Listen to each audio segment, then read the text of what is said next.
L'intervieweur interviewé maintenant, l'un des marathoniens du Festival de la correspondance de Grignan depuis quelques années, Pascal Chouvet, journaliste genevois. Bonjour. Bonjour. Qu'est-ce qu'on peut ajouter sur toi parce que tu es protéiforme? J'ai presque envie de vous dire que je vais utiliser une formule que m'a servi David Fuenquinos. Je suis un psychopathe littéraire. Pas mal. Voilà. Pas mal. Ça te va bien? Oui, oui. Tu te sens bien? Oui, tout à fait. Ça fait pas mal, hein, c'est pas dangereux. Parce qu'il faut passer effectivement d'une histoire à une autre, même si la thématique, par exemple cette année, est la même autour du temps.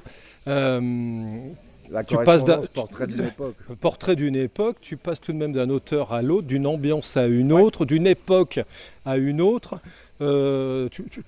À la fin de la journée, tu sais plus en quelle année nous sommes en fait. Non, mais je sais jamais très bien en quelle année nous sommes. Moi, ce qui m'intéresse, et c'est vrai que je suis passé de Stéphane Zweig à Cicéron, de Cicéron à Bolivar, de Bolivar à Madame de Pompadour. Moi, ce qui m'intéresse, et je crois que ce qui fait le nœud de mes entretiens, je suis passionné par comment naît une pensée. Comment les gens commencent à structurer une pensée. Est-ce qu'il y a un lieu dans lequel ça advient? Qu'est-ce qu'on fait à partir du moment où il y a la première étincelle? Comment on la travaille? Et je trouve que ça éclaire toujours l'œuvre des écrivains, d'essayer de comprendre où naît la pensée, où naît la création. Ça me passionne et ça me passionnera tout le temps. L'étincelle de départ. Ouais. Ouais. Absolument. Et puis il y a le courage aussi qu'on retrouve particulièrement dans les lettres cette année, quelle que soit l'époque. C'est par exemple avec ces jeunes qui ont été résistants, ces jeunes Allemands résistants en Allemagne, ouais, avec le groupe la Rose Blanche. Et c'est un courage, une obstination aussi que l'on retrouve souvent et même la plupart du temps dans les différentes lettres que l'on lit. Alors c'est un peu paradoxal, la Rose Blanche, parce que quand on lit les lettres de Sophie et Hans Scholl, on n'a absolument aucune idée qu'ils sont résistants, parce qu'ils doivent se cacher. Donc dans les lettres, il n'y a rien. Et ce qui est intéressant, c'est de voir tout ce qu'il y a à côté. Et le travail qu'a fait Louandre, par exemple, avec son livre « Le soleil brillera encore », ça nous permet de comprendre comment ces jeunes qui s'inscrivent aux jeunesses hitlériennes, alors que ce n'est pas obligatoire, finissent par comprendre ce qui se passe, changer d'attitude et avoir une pensée qui naît. J'en reviens à ça, la pensée qui naît. Pourquoi elle change? Qu'est-ce qui fait qu'elle change? Quelles sont les rencontres? Une des rencontres, c'est Zweig pour eux, par exemple. Donc ça, c'est passionnant, quoi.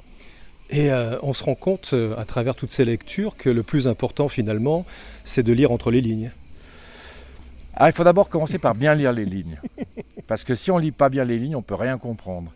Et après, je reviens à ce que j'ai dit. Moi, j'essaye de comprendre pourquoi cette phrase, elle est là, pourquoi l'auteur l'a pensée, l'a choisie, l'a pensée, et l'a pensée comme ça, et à ce moment-là. Et alors, il y a un truc, là, c'est un don de Dieu, je ne peux pas expliquer. Parfois, quand je lis à la page 50 une phrase, je me dis, celle-là, je la note. Je ne sais pas encore pourquoi.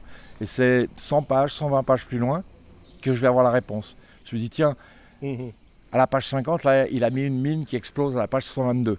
Et ça, c'est intéressant aussi. Mais ça, je ne peux pas l'expliquer. Je ne sais pas, c'est l'intuition, je crois. Avec l'expérience de ce festival, qu'est-ce qui fait qu'il est unique en son genre? Alors, je sais exactement en quoi il est unique. J'anime beaucoup de rencontres littéraires, beaucoup avec des auteurs contemporains dans des grands festivals, des salons, etc. Et le passage obligé, c'est les questions du public. Je ne devrais pas dire ça, mais je vais le dire quand même. Je n'aime pas du tout les questions du public dans les festivals. C'est normal, je me mets à leur place, mais ils veulent savoir, vous écrivez le matin ou le soir, à la main ou à l'ordinateur, dans votre chambre à coucher ou à la cuisine, enfin voilà.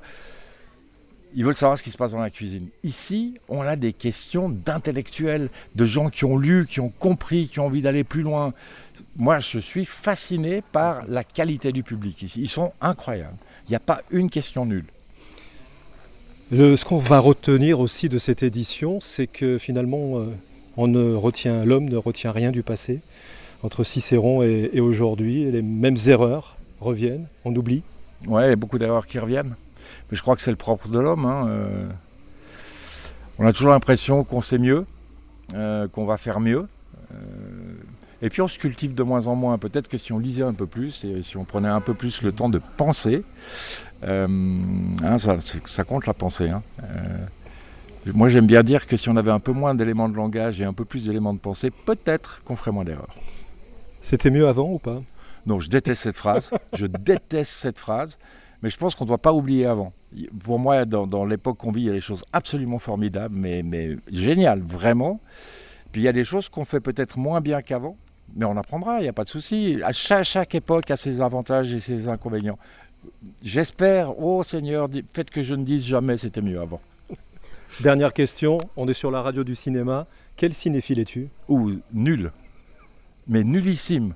Parce que je ne peux pas tout faire. Je lis énormément. La moyenne, c'est 3 livres par semaine.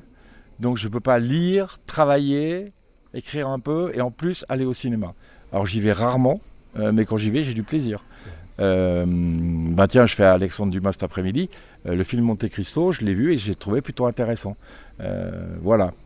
Après, pour aller voir des navets américains avec des gens qui se courent après avec des kalachnikovs, ça ne m'intéresse pas, quoi. Les adaptations sont souvent réussies ou souvent pas réussies ?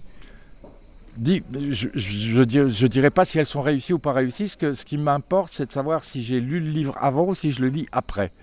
En général, je suis déçu si j'ai lu le livre avant, parce que je me suis fait mon cinéma. Pendant que je lis, je me la raconte, l'histoire, et je la vois. Alors évidemment, si ce que je vois après sur l'écran est trop éloigné de ce que j'ai imaginé dans ma tête, je suis déçu. Si je vois l'adaptation avant de lire le livre, j'ai l'image qui est préformatée, donc je perds moi une partie de mon imagination, mais je suis moins déçu. Merci Pascal. Je t'en prie.